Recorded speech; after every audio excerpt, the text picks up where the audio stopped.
تنبيه هام: كل اللي هتشوفه في الفيديو ده للتعليم بس، علشان تتعلم تحمي نفسك والأنظمة اللي بتشتغل عليها. كل حاجة هنا معمولة في بيئة آمنة وتجريبية، ومش مسموح تستخدم المعلومات دي في أي حاجة تضر غيرك أو تخالف القانون.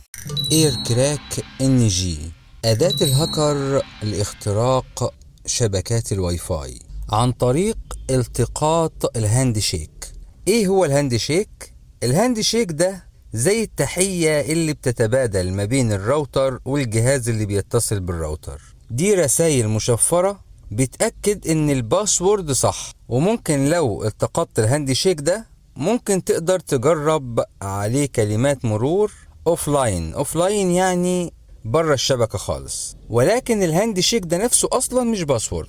الاداة دي بتشتغل ازاي؟ دي بتخلي كارت الواي فاي بتاع جهاز المهاجم بيشتغل في وضع المراقبة عشان يلتقط الحزم او الباكتس اللي بتتبادل ما بين الراوتر والجهاز المتصل بالراوتر، وده اللي بنسميه الهاند شيك. والأداة بتسجل الهاند شيك ده في ملف كابشر، وبعدين بره الشبكة خلاص الأداة بتفك كلمة السر من الملف ده. تعالوا نشوف الخطوات.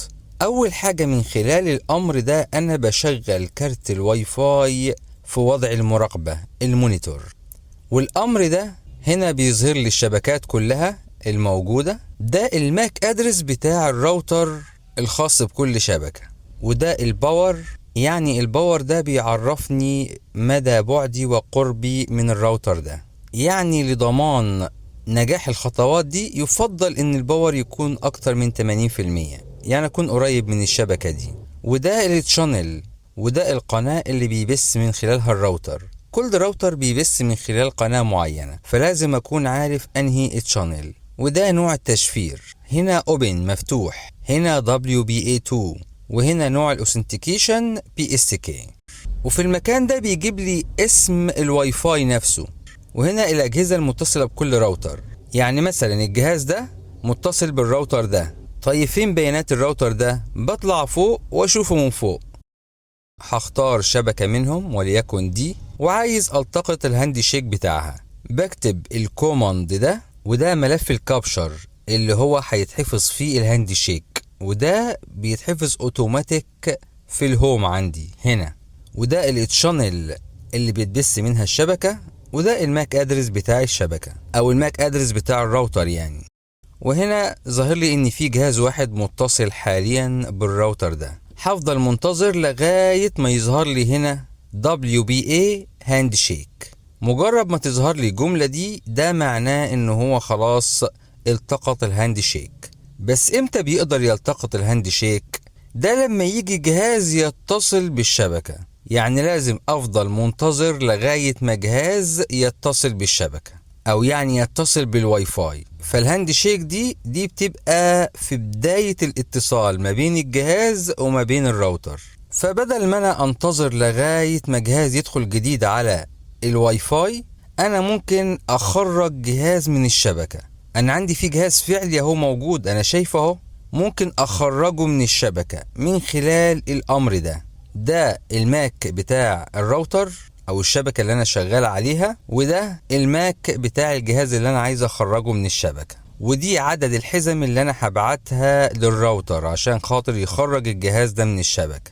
هو الديفولت بتاعها بيبقى 10، ممكن اجرب 10. ولما اجي انفذ الامر يقول لي انت التشانل بتاعتك غير التشانل بتاعت الراوتر ده. لازم اكون انا على نفس التشانل بتاعت الراوتر ده عشان خاطر اقدر ان انا اخرج الجهاز ده من الشبكة. فانا ممكن ادي نفسي تشانل ثابتة من خلال الكوماند ده، لان الطبيعي جهازي بياخد تشانلز عشوائية. ولكن بعد ده برضو لما اجي انفذ الامر يقول لي انت التشانل بتاعتك غير التشانل بتاعت الراوتر ده. فمفيش مشكلة، بقعد انفذ الامر ده اكتر من مرة ورا بعض لغاية ما يصادف ان التشانل بتاعتي تبقى نفس التشانل بتاعت الراوتر. وفي الحالة دي الاقي في اوامر ظهرت عندي بالشكل ده، والاقي هنا الجهاز المتصل بالشبكة ده في ارقام بتعد عنده بالشكل ده. فكده هو هيخرج من الشبكة ويحاول يدخل تاني. اول ما يجي يدخل تاني هيحصل الهاند شيك، فكده انا هلتقط الهاند شيك.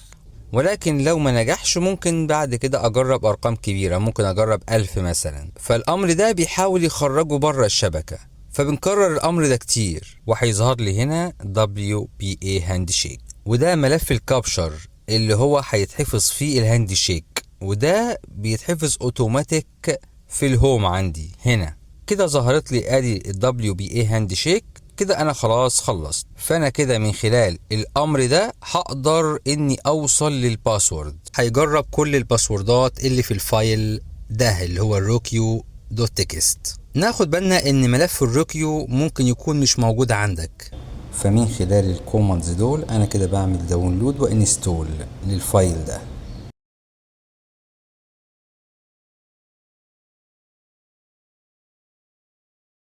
مفروض ان الكابشر بيحتوي على ال WPA هاندشيك. امتى بقدر احصل على الباسورد من ال WPA هاندشيك؟ ده لو تحقق شرطين. اول شرط ان الكابشر فيها الاربعة واي WPA هاندشيك، وده الهاندشيك الصحيح بيبقى 4 واي، يعني بيبقى فيه 4 رسائل رايحين جايين، وان كلمة المرور بتبقى موجودة في الوورد ليست دوت تكست الملف اللي احنا استخدمناه. وبرضو ممكن من خلال برنامج الواير شارك اشوف الاربع رسائل دول بتوع الهاندشيك. لكسر كلمة السر ممكن استخدم قواميس اكبر من خلال اداة زي الهاش كات، ودي انا شارحها في فيديو تاني، هسيب لكم الرابط بتاعه اسفل الفيديو. او اداة الجون اند ريبر، وبرضه سايب لكم رابط ليها اسفل الفيديو. كده وصلنا لنهاية الفيديو. فهمك لكل محاضرة بتاخدها هو خطوة بتقربك أكتر لعالم السايبر سيكيورتي. لما تتعلم السايبر سيكيورتي صح هتقدر تكتشف الثغرات وتحدد نقاط الضعف في أي نظام بسهولة، وتكون هاكر أخلاقي محترف. خلي فضولك دايما صاحي، واشتغل على مهاراتك عشان تكون قادر تحمي الشبكات وتحللها بذكاء. المجال ده محتاج ناس فاهمة وقوية، وانت ممكن تكون واحد منهم لو استمريت.